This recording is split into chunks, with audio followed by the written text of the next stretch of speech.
What are we discussing on today's podcast, you ask? Well, we got to discuss the good and the bad from the almost no turned into an L against the Brew Crew in game number 2. And then we got to discuss Drey Jameson's season debut as a starter, all on today's Locked on Diamondbacks podcast.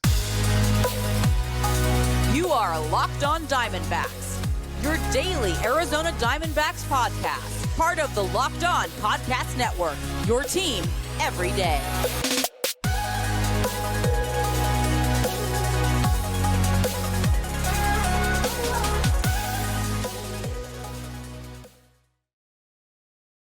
Welcome into the Locked on Diamondbacks podcast, part of the Locked on Podcast Network, your team every day. This episode is brought to you by FanDuel. FanDuel Sportsbook, official sportsbook of Locked On. Make every moment more. Visit FanDuel.com/LockedOn today to get started. I'm your host, Millard Thomas. I'm a multimedia journalist and I'm a graphic designer, so please go check out my website, MillardThomas24.myportfolio.com. I'm there you can see all my latest work, from my packages to my articles to my photos and my graphic design. If you want to see more content by me, just follow me on Twitter at CreatorThomas24 for my personal account, or just look up Locked on Diamondbacks on Twitter, Instagram for the podcast handle. And of course, thank you for making Locked on Diamondbacks your first listen every day. I would not be able to do this podcast without you, my loyal listeners, sharing, subscribing, reviewing, doing all that so I could do this podcast for you. Thank you. It's free and available on all platforms, so please continue to tell your friends. One of those platforms is YouTube, so please hit subscribe on the Locked on Diamondbacks YouTube channel. Slowly creeping toward 500 subscribers. Would love to hit that mark before the end of April, so please hit subscribe on the Locked on Diamondbacks YouTube channel. But we have to talk about game number 2 against the Brew Crew, because the D-backs fall 7-1, and it's actually kind of surprising that this ended up being an 8-run ball game, 8 runs total scored in this game, because after the first 6 innings, you're like, okay, first team to 1 run might win this game. And the Brew Crew was able to get 1 run in the 7th, and they got a lot more after that because everything kind of fell apart in the 7th inning for the D-backs. But at first, we thought this might have been a magical night, because I was at the game with a few of my buddies, because I'm recording this at 9:35 p.m. after the game. I've gone to a decent amount of D-backs games so far. I know it's still early in the season, but I think I've already been to pretty close to half the home games so far. And the D-backs, I thought I might have been witnessing a magical night with Merrill on the mound, because he was dialing up the strike zone through the first 6 innings. It looked like he might be on his way to a no-hitter. I was like, am I really going to see Merrill Kelly, the man who is on the forefront of many of my fantasy teams, the man who has been a champion of this podcast? I've been shouting his name from the rooftops for multiple seasons now, that this guy is underrated. Basically, ever since the 2020 season before he underwent surgery, I've been like, yo, this guy Merrill Kelly's underrated. And 2021, he had a little bit down season, but he still showed you, even when he's not at his best, he can still be a workhorse. And he was one of the league leaders in his pitch in 2021. And then in 2022 was basically a combination of both of those seasons. It was a workhorse in 2022 like he was in 2021, but he was putting up the results from the beginning of the 2020 season, and it culminated into what I believe should have been a top 10 Cy Young season in terms of voting. But of course, he didn't get enough votes, because you never want to give love to D-backs pitchers. Am I right? But Merrill Kelly tonight looked like a future Cy Young Award winner, at least through the first 6 innings of the ball game, because he was throwing a no-hitter in this one. And unfortunately, it all unraveled in the 7th. The Brewers were able to take off. They put on a few runs in that 7th, and then from then on, the game was practically over. Brew Crew win game 2, but I'm not too worried, because the series ain't over just yet. The D-backs still have another game at the time of you guys listening to this podcast today, and I'm excited for that game, because we're going to talk about later in the podcast Drey Jameson making his starting debut this season. We know how phenomenal he was with the D-backs last season, and pretty soon we're going to have Ryan Nelson, Drey Jameson, both in the rotation. Just overall, that just makes me very happy, because I don't know why. I just love seeing our youngsters in the rotation. It just gets me excited, gives me goosebumps. So very excited for Drey day today. But let's get back to last night's game and let's talk about the good from the game before we get into the bad. The first good that I want to talk about is Merrill Kelly throwing that no-hitter the first 6 innings of the ball game, because Merrill Kelly, we talked about Zach Allen in the first game about how he went more curveball than fastball, and Merrill Kelly in game number 3 of the season for him and start number 3, he went more cutter than anything else. First game of the season, he's thrown more cutters than any other pitch, and his cutter was very effective. Merrill Kelly's velocity was actually up on all his pitches. So those first 6 innings, like, he was really dialing it up. His cutter was really live. His changeup was really good. Those are his main two pitches. And a lot of these guys have started to abandon the fastball. The last start for Zach Gallen didn't abandon it, but didn't throw it as much as he normally does. And then Merrill Kelly, this game, only 16% of his pitches were fastballs as well. So cutter, changeup, curveball was the main mix he wanted to use. And then, of course, in that 7th inning, the sinker ball he threw to Willie Adames went for a home run. But the first 6 innings, Merrill Kelly looked really good. That fastball velocity was back up. That cutter velocity, changeup, curveball, no matter what the pitch was, the velocity was up. And he kind of attacked these opposing batters differently than he typically does. Normally, he goes a little bit more fastball. Today, he said, you know what, I'm going to go a little bit more cutter with it, and ended up giving him very productive results, and he looked really good, and I thought maybe he could throw a no-hitter. Like, you never expect to see a no-hitter, and definitely after, after 4 or 5 innings when a pitcher's throwing a no-hitter, you're like, okay, I don't really take this seriously. I feel like it's going to be broken up at some point. I feel like someone's going to tweet it out and jinx it. And so after 4 or 5 innings, you're not too worried. After 6 innings, you're like, all right, my eyebrow is raised, but I'm still not too concerned. After the 7th inning, then I'm like, okay, we got to get a little bit serious here. Then, of course, if you finish 8 innings of no-hitter and you're entering that 9th, then it's like, all right, this is getting serious, and now the moment is real. But we weren't able to get to the 9th inning with a no-hitter because unfortunately things unraveled in that 7th. But one final thing I just want to touch on before we wrap up segment number 1 from the good, because I don't have a ton of good from tonight, but the other one, just I want to talk about Gabriel Moreno. No walks, but no strikeouts as well. I thought every time he came up to a bat, he just put together a nice sequence of taking pitches and was just really patient at the plate. I liked his swings. I like what he attacked. Because sometimes it feels like Gabriel Moreno is overly aggressive. Sometimes he's swinging at stuff outside the strike zone. I thought he had better command of the plate tonight. I thought he did a really good job of working Corbin Burnes and was able to turn it into a couple of base hits for the D-backs tonight. And hopefully we keep that going for Moreno. He was really the only guy tonight that was able to get after Corbin Burnes. Now, he didn't hit any extra base hits or anything like that, but Gabriel Moreno, I mean, we still need a larger sample size, but so far I'm feeling good about that trade, and I'm not too upset that Mike Hazen made a deal like that. And if you want to bet on the D-backs taking game 3 and still winning this series, you need to head to FanDuel Sportsbook, because where is my FanDuel ad? Neither one of those is my FanDuel ad, actually. Here we go. Grand slams, no hitters, and double plays are back, and there's no better place to get in on the MLB action than FanDuel, America's #1 sportsbook.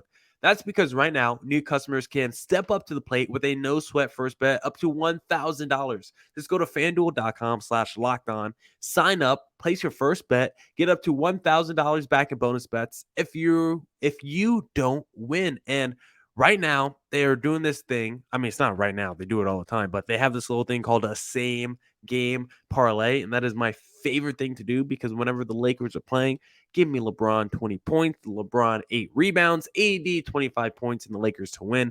That doesn't hit every game, but when it does, it makes me feel good as a Lakers fan. So don't miss your chance to get a no-sweat first bet up to $1,000 when you join FanDuel today. So just go to FanDuel.com/lockedon to sign up. FanDuel, official partner of Major League Baseball. All right. Let's get back into the podcast, and let's discuss a little bad from this game, because I think there was probably more bad than good, unfortunately, in this D-backs loss to the Brewers. I mean, you always have to try to find the silver linings in these games, and 9 innings of baseball is a long game, and so you can always find some good. can always find some bad, but some games there's more good than bad, and some games there's more bad than good. And I think last night's game against the Brewers, it could have been a really good ball game if it continued the direction it was after the sixth inning. Maybe the D-backs get one run on the board. Maybe Kelly goes 8 innings, no earned runs, a bunch of strikeouts, and the D-backs win 1-0. And then I would have been like, okay, pitching phenomenal, bullpen phenomenal, D-backs offense does just enough in the clutch. D-backs get a great win, and then there wouldn't have been a lot of bad to talk about because it would have been just a low-scoring affair. Maybe bring up the lack of offense. But looking at a game like last night, I think there's going to be a little bit more bad than good because it's hard to find the good from last night. Like Pavin Smith had a nice garbage time RBI for the D-backs. Jake McCarthy had a pretty late single drive to right field as well. Gabriel Moreno had a couple of singles, no extra base hits, like bunch of double plays for the D-backs. D-backs 1 for 3 runners in scoring position. Like it was hard to find the good. Wasn't able to wreak havoc on the bases. Like no stolen bases for the D-backs in last night's game, which is a rare occurrence. Mark it on your calendars. You could probably count how many games on 2 hands that the D-backs have with no stolen bases this season. So there wasn't too much good from last night's game. So let's dive into the negativity a little bit because sometimes you got to watch the tape and see what you're bad at so you can review and fix for the next ball game. So the first one, just a general statement.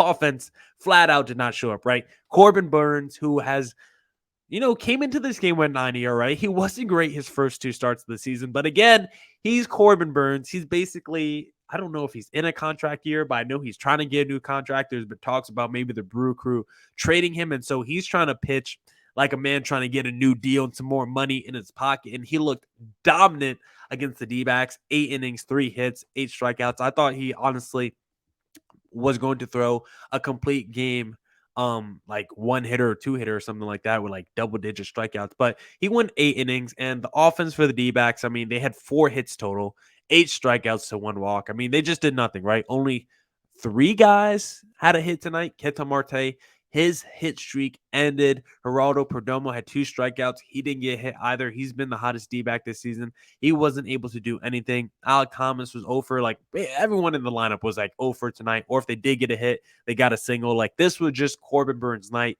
He came out. He dominated. He's elite. He's a stud. He's one of the best pitchers in Major League Baseball. When a guy like that's on the mound, when he's dealing, you just got to clap it up and you say, you know what, Corbin, you got us tonight. How about this one?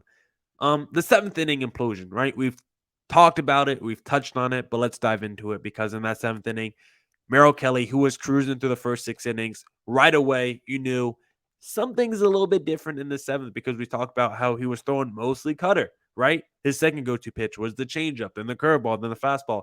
The only pitch he threw 10 times, the least amount of times of any of his pitches, was the sinker ball, and maybe for a good reason because he threw the second pitch he threw to Willie Adames was a sinker ball, and he crushed it for 416 feet.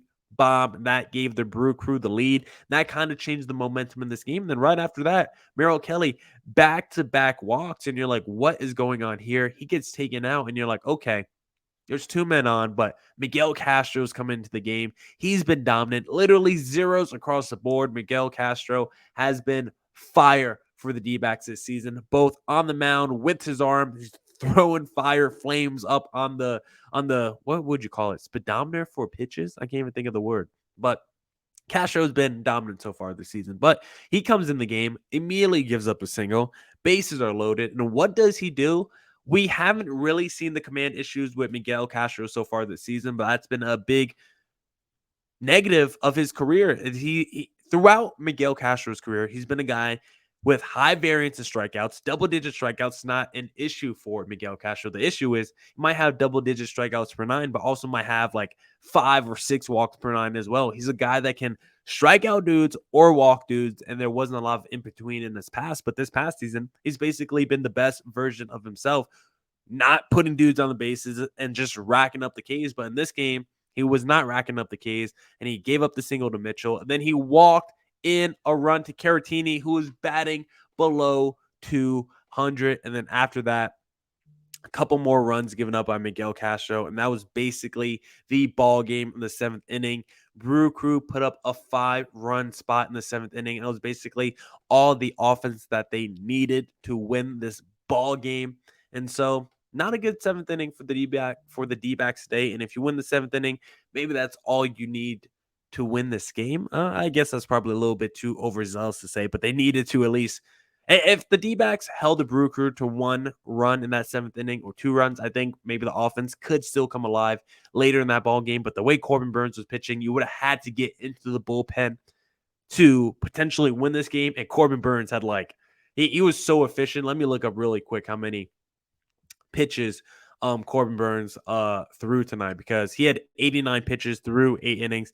He probably would have gone out there for a 9th inning. So the D-backs would have had to get Corbin Burnes out the game pretty early, at least got that pitch count on. They were not doing that. So even if they held the Brew Crew to maybe 1 or 2 runs in that 7th inning, 1 or 2 runs might have been enough to win this ball game tonight. Then the last thing that I want to touch on real quick before we wrap up segment number 2 is the bullpen just not looking good tonight. And of course, the D-backs are probably going to lose this game anyway after that 7th inning, but they partly lost that 7th inning because of that bullpen, because of Miguel Castro coming in and not being able to back up Merrill Kelly, because Merrill Kelly was having a great start. I know he gave up the home run in the 7th inning, but now it's like he went 6 innings, 3 earned runs, still a quality start, but I think he did pitch better than that. You just wouldn't be able to tell, because Castro and Kelly, their combination of 7th inning struggles last night just really imploded for the D-backs. And then after Castro left the game, the bullpen still wasn't phenomenal. The newbie, Ruiz, who was just acquired from the White Sox, also gave up a home run in the 8th inning. And then in the 9th inning, Carlos Vargas gave up a home run. And I just feel like Vargas is going to be like a Luis Frias. You're just looking at the pitch velocity. You're seeing him hit 199 consistently on the ticker. But you look up, you look at the bases, another runner on second base off a double, dude on first base off a walk. Command needs to be better, needs to locate pitches better. Tantalizing stuff, but I think he's going to be another guy that's probably more of a headache and more frustrating than anything. But he's still young, still early in the season, and I still want to give him a longer leash before I make any proclamations, because Mike Hazen basically got him for nothing in a trade.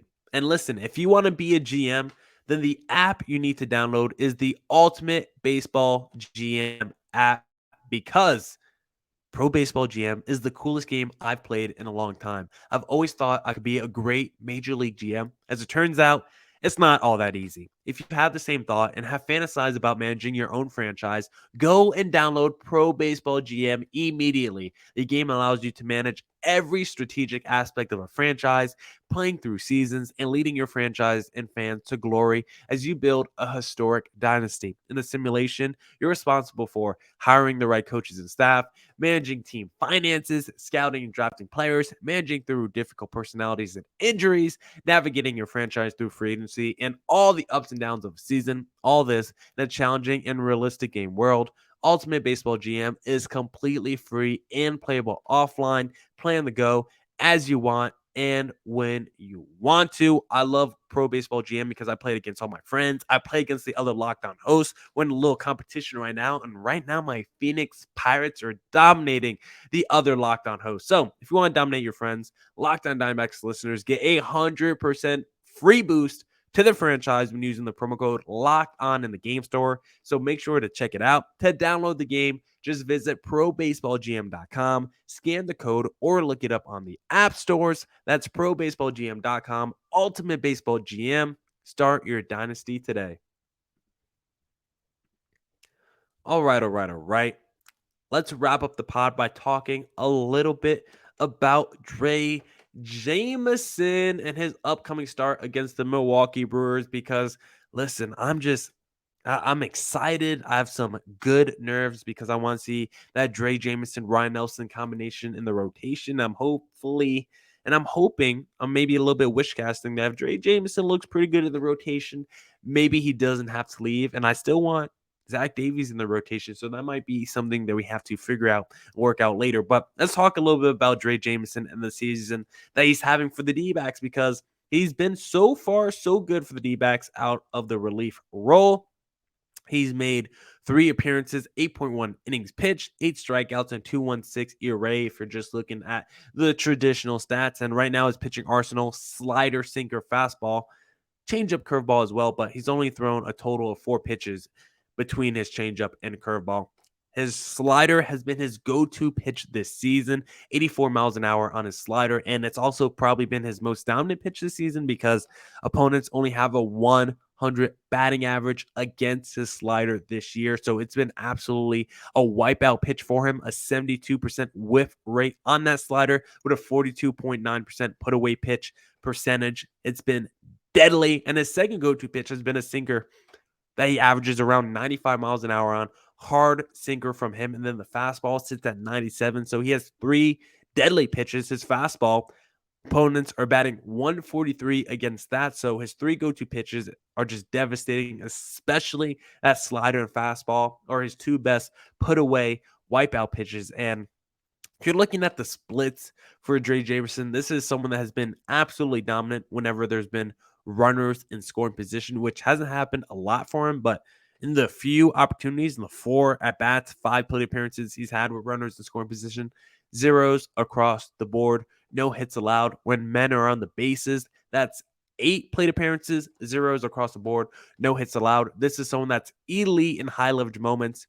In high leverage moments this season, 8 plate appearances, zeros across the board, no hits allowed. This is someone that's super good in the clutch, high pressure moments. This is someone that you want to trust in those situations. And I think it's very curious to see how he matches up against the Brew Crew because Drey Jameson is someone that has been very good this season against opposing right-handed batters because diving into the splits against righties this season are batting 125 against Drey Jameson with a 613 OPS, only 2 hits and 16 at-bats. But the rub with the Brewers is they do better against right-handed pitchers, a 273 average with a 781 OPS. So that's going to be the battle to watch tomorrow. That's going to be the 2 opposing forces butting heads. Drey Jameson, the guy who's dominant against righty batters, or the Brew Crew, who's dominant against righty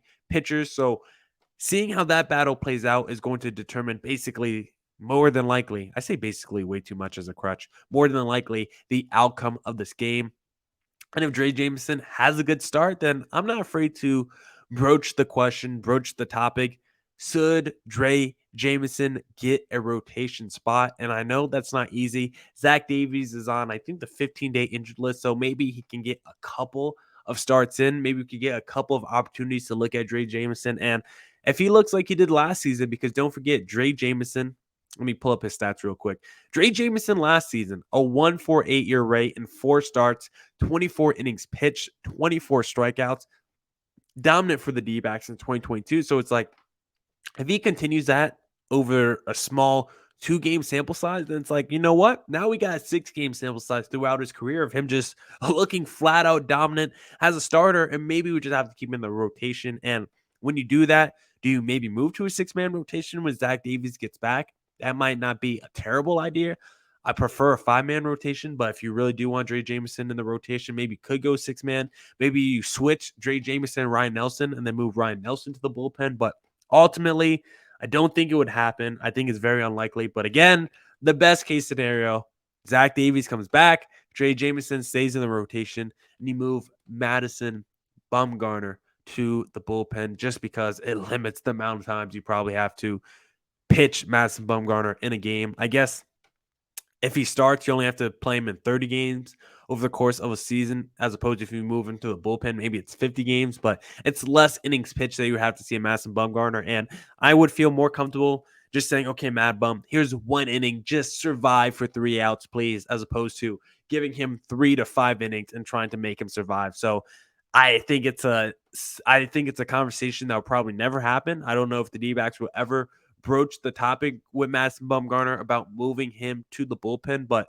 the best case scenario for the D-backs, when Mantiply comes back, when Zach Davies comes back, Mantiply bullpen, Davies rotation, Drey Jameson stays in the rotation as well. Because listen, flat out talent on paper, tell me that's not the best 1 through 5 you can have for the D-backs at this current moment. Gallen 1, Kelly 2, Drey 3, Nelson 4, Davies 5, or Davies 3, Drey 4, Ryan Nelson 5, whatever the last 3 through 5 in the rotation is, as long as Madison Bumgarner is not one of them, that's definitely the best case scenario for this D-backs rotation. Now, that's it for this edition of the Locked On Diamondbacks podcast.